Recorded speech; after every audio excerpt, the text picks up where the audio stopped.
வணக்கம். நீங்கள் இணைந்திருப்பது நியூஸ் ஃபர்ஸ்டின் மதிய நேர பிரதான செய்திகளுடன். விரிவான செய்திகளுக்கு செல்லும் முதலில் தலைப்புச் செய்திகள். ஊவா மாகாண முன்னாள் முதலமைச்சர் சசீந்திர ராஜபக்சவிடம் நிதி மோசடிகள் தொடர்பாக போலீசார் விசாரணை.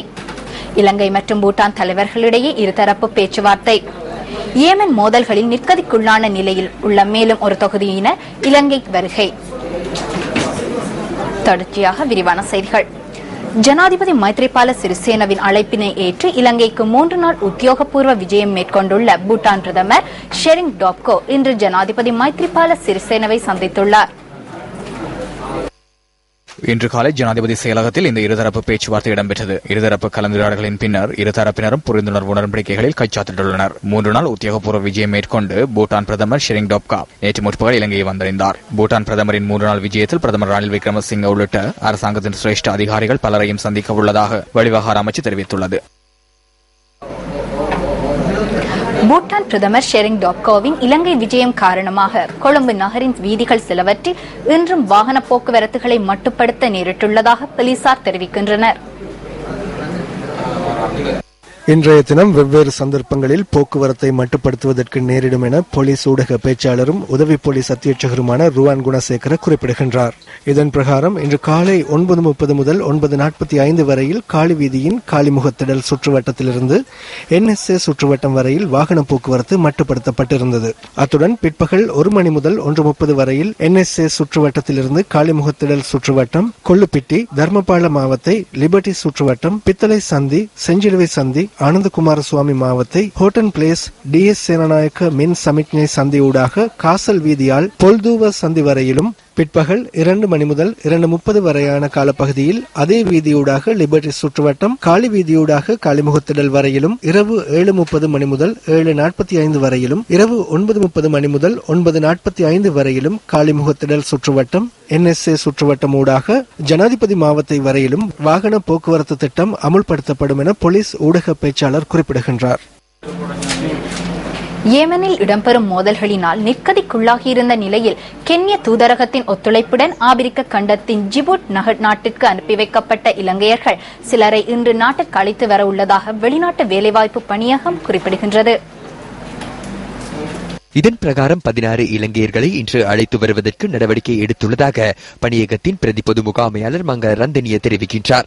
சீன உட்பட அண்மித்த நாடுகளில் உள்ள இலங்கை தூதரகங்களின் ஒத்துழைப்புடன் ஏமனில் நிர்கதிக்குள்ளாகியுள்ள 29 பேர் முதற்கட்டமாக நாட்டிற்கு அழைத்து வரப்பட்டிருந்தனர். தற்போதைய சூழ்நிலையில் ஏமனில் இடம்பெறும் மோதல்கள் நிறுத்தப்படுவதற்கான வாய்ப்புகள் குறைவாகவே காணப்படுவதாக வெளிநாட்டு வேலைவாய்ப்பு பணியகத்தின் பிரதி பொது முகாமையாளர் கூறுகின்றார். இதன் பிரகாரம் ஏமனில் நிர்கதிக்குள்ளாகியுள்ள ஏனைய இலங்கையர்களையும் விரைவில் நாட்டிற்கு அழைத்து வருவதற்கான நடவடிக்கைகள் மேற்கொள்ளப்பட்டு வருவதாகவும் அவர் சுட்டிக்காட்டினார். ஆயினும் மேலும் சில இலங்கையர்கள் ஏமனில் இருந்து நாடு திரும்புவதற்கு ஆர்வம் காட்டவில்லை என மங்கள ரந்தனிய தெரிவிக்கின்றார். நாட்டின் சில பாகங்களில் இடம்பெற்ற மோட்டார் விபத்துகளில் 3 பேர் உயிரிழந்துள்ளதுடன் 4 பேர் காயமடைந்துள்ளனர். பண்டாரகமவிலிருந்து பானதுரை நோக்கி பயணித்த இலங்கை போக்குவரத்து சேவைக்கு சொந்தமான பஸ் ஒன்றும் முச்சக்கர வண்டி ஒன்றும் நேருக்கு நேர் மோதி விபத்துக்குள்ளானதில் ஒருவர் உயிரிழந்துள்ளார்.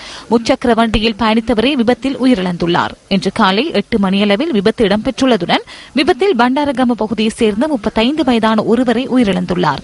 பஸ்ஸின் சாரதி மற்றும் உதவியாளர் போலீசாரால் கைது செய்யப்பட்டுள்ளனர்.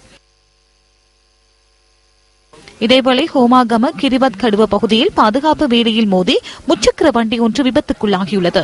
இந்த விபத்தின் போது முச்சக்கர வண்டியில் 4 பேர் பயணித்ததுடன் ஒருவர் உயிரிழந்துள்ளார். விபத்தில் காயமடைந்தவர்களில் 2 தேசிய வைத்தியசாலையிலும் மற்றையவர் கழுபோவில போதனா வைத்தியசாலையிலும் அனுமதிக்கப்பட்டுள்ளார். வட்டவளை ரயில்வே நிலையத்தின் பரிசோதகர் ரயிலில் மோதுண்டு நேற்றைய தினம் உயிரிழந்துள்ளார். பணி முடிந்து வீட்டுக்கு திரும்பாத நிலையில் தேடிய போது வட்டவளையிலிருந்து 1 கிலோமீட்டர் தூரத்தில் சடலமாக மீட்கப்பட்டுள்ளார். வட்டவளை பகுதியைச் சேர்ந்த 49 வயதான நாமல் ரத்நாயக்க என்பவரே இவ்வாறு விபத்தில் உயிரிழந்துள்ளார். கினிகத்தென கடுவள பகுதியில் சுமார் 30 அடி பள்ளத்தில் விழுந்து லாரி ஒன்று விபத்துக்குள்ளாகியுள்ளது. தம்புளை பொருளாதார தொகுதிக்கு மரக்கரை ஏற்றி செல்லும் லாரி விபத்தில் சிக்கியுள்ளது. இன்று காலை 4 மணியளவில் இந்த விபத்து இடம்பெற்றுள்ளது. விபத்தில் காயமடைந்த லாரியின் சாரதி நாவலப்பேட்டை வைத்தியசாலையில் சிகிச்சை பெற்று வருகின்றார். நுவரெலியா பிரதேச சபைக்குட்பட்ட டயகம சந்திரிகாமம் தோட்ட பகுதியில் நேற்று பிற்பகல் மழையுடன் கூடிய பலத்த காற்று வீசியுள்ளது. டயகம சந்திரிகாமம் தோட்ட பகுதியில் வீசிய பலத்த காற்றினால் அத்தோட்டத்தை சேர்ந்த 7 வீடுகள் சேதமடைந்துள்ளன. இதனால் மக்களின் இயல்பு வாழ்க்கை பாதிக்கப்பட்டுள்ளதாக அங்குள்ள எமது பிராந்திய செய்தியாளர் தெரிவித்தார். மரங்கள் மற்றும் மின் கம்பங்கள் முறிவடைந்துள்ளமையால் தோட்டத்திற்கான மின்சாரம் துண்டிக்கப்பட்டுள்ளது.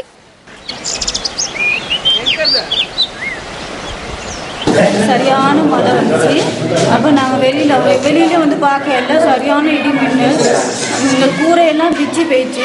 இந்த செவரெல்லாம் வெடிச்சு செல்ல காற்று சுலாமிக்கு கூரையெல்லாம் மரமெல்லாம் குடிங்கி எல்லாம் பிச்சுட்டு போயிடுச்சு. எங்களுக்கு சீக்கிரம் அந்த உதவியை செஞ்சு கொடுங்க. நாங்கள் ஸ்கூலில் தான் இருக்கோம். நைட்டு 4 பிள்ளைங்களை வச்சுட்டு இந்த கூதெல்லாம் எங்களுக்கு இருக்காது. நானும் சுகமில்லாத ஆளு. நான் வேலை விட்டு வந்தேன் சார். வந்து இருக்கிற மழை வந்துருச்சுங்க. மழை வந்த கைக்கு உள்ளுக்கு பிள்ளைங்களை வச்சுட்டு இருந்தேன். கூரை அப்படியே தூக்கி மறுபோட்டு அடிச்சுதுங்க. செவுரு அப்படியே சாஞ்ச கைக்கு செவுரை தள்ளிவிட்டு தான் வெளியே வந்தேன். இந்த போட்டு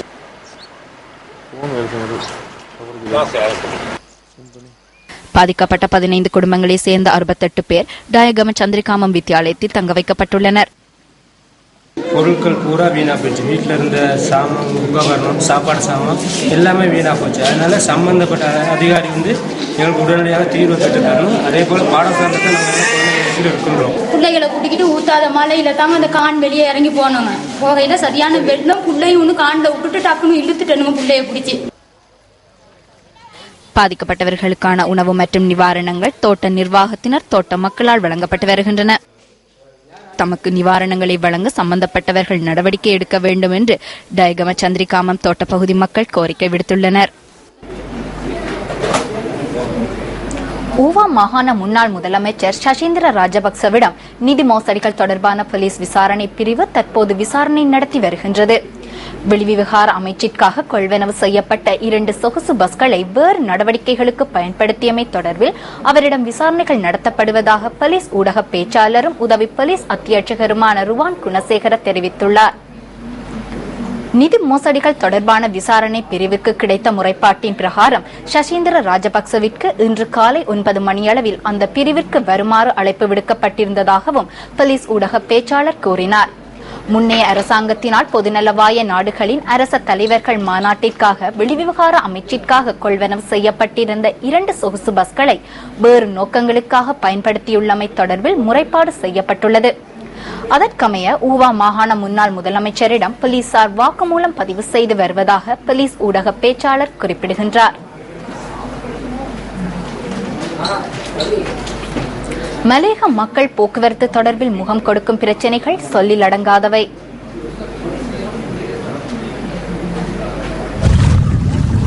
இயற்கையின் வனப்பை எடுத்தியம்பும் மலேக மக்களின் வாழ்க்கை வனப்பின்றி காணப்படுவதற்கு பல சான்றுகள் காணப்படுகின்றன. மலேகத்தில் அபிவிருத்தி அடையாத துறைகளில் போக்குவரத்தும் முக்கியத்துவம் பெறுகின்றது.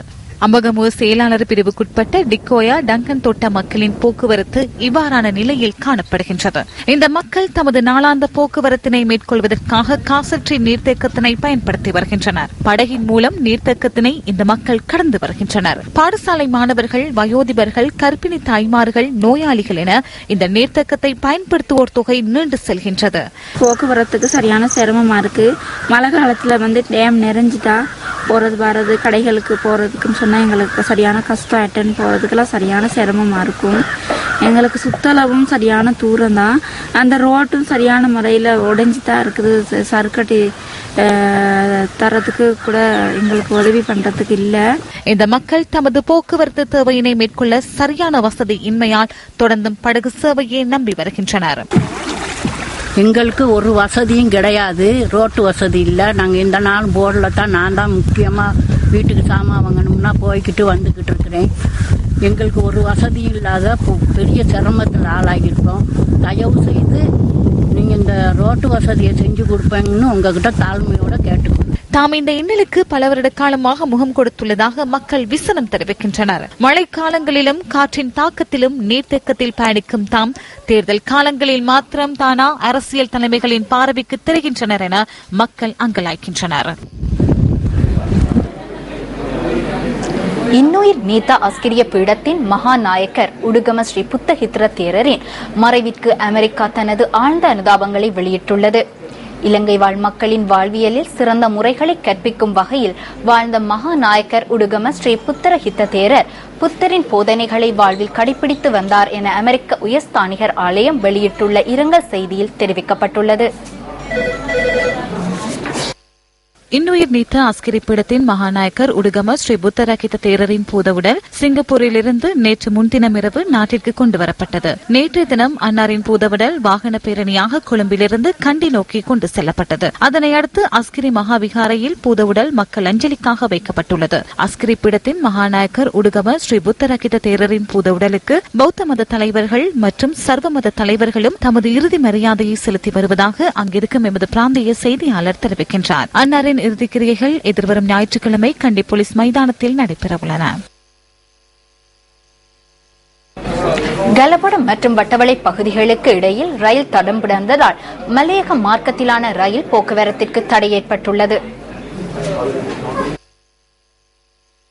அதிகாலை 3:30 அளவில் எரிபொருள் ஏற்றிச் சென்ற ரயில் ஒன்று தடம் புரண்டுள்ளதாக ரயில்வே கட்டுப்பாட்டு நிலையம் குறிப்பிடுகின்றது.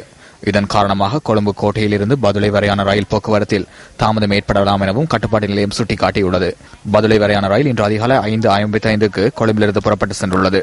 நாவலப்பிட்டி வரை தடங்களின்றி போக்குவரத்தை மேற்கொள்ள முடிவதுடன் அங்கிருந்து பஸ்கள் மூலம் பயணிகளை அழைத்துச் செல்வதற்கும் ரயில்வே திணைக்களம் ஏற்பாடுகளை மேற்கொண்டுள்ளது. தடம் புரண்ட எரிபொருள் ரயிலை தண்டவாளத்தில் நிறுத்துவதற்கான நடவடிக்கைகள் ஆரம்பிக்கப்பட்டுள்ளதாக ரயில்வே கட்டுப்பாட்டு நிலையம் மேலும் தெரிவித்துள்ளது. கிளிநொச்சி கரைச்சி பிரதேச சபைக்குட்பட்ட சமுத்தி பயனாளி குடும்பங்களின் மாணவர்களுக்கு சித்தொர கல்வி புலமை பரிசில் வழங்கப்பட்டது. இந்த நிகழ்வு கரைச்சி பிரதேச செயலகத்தில் இன்று இடம்பெற்றது.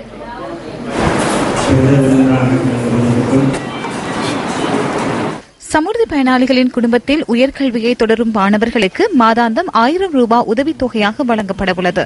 கரைச்சி பிரதேச செயலகத்தில் தெரிவு செய்யப்பட்ட 167 மாணவர்களுக்கு மாதாந்த உதவித்தொகைக்கான சான்றிதழும் வங்கிக் கணக்கு புத்தகமும் வழங்கப்பட்டது.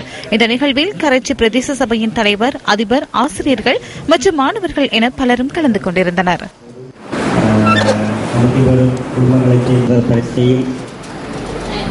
பண்டாரகம போலீஸ் நிலைய உதவி போலீஸ் இன்ஸ்பெக்டரின் கொலை தொடர்பில் விசாரணைகளை நடத்துவதற்காக குற்றப்புலனாய்வு திணைக்களத்தினர் அழைக்கப்பட்டுள்ளனர்.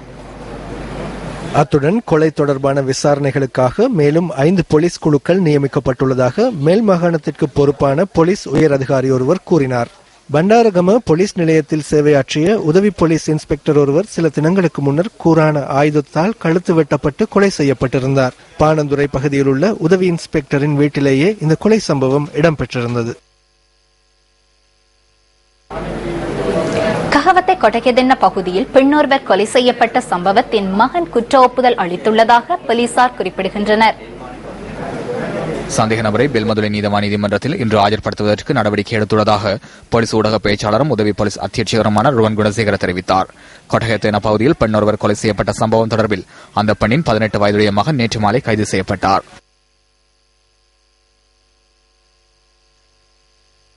இத்துடன் நமது மதிய நேர பிரதான செய்தி நிறைவடைகின்றது. தொடர்ந்து நமது 2:25 இடம்பெறும் மணத்தியால செய்தியை எதிர்பாருங்கள். வணக்கம்.